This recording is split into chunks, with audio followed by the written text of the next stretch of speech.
Madami na ulit bunga yung ating apples. Pero maliliit pa sila. Ganyan pa kaliit. Ito medyo malaki na. Pero hindi pa pwedeng kainin.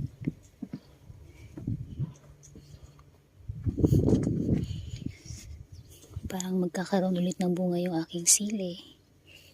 Na manghang kinain ng ibon. Inunahan ako. Ay nako, ang mga ibon. Ang daming ibon.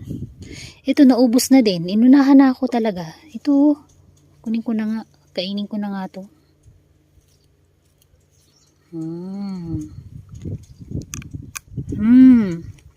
Masarap. Ito pa. Hindi pa siya sobrang pula pero kalasan niya na yung kulay pula. Kainin na natin kasi baka unahan tayo ng ibon.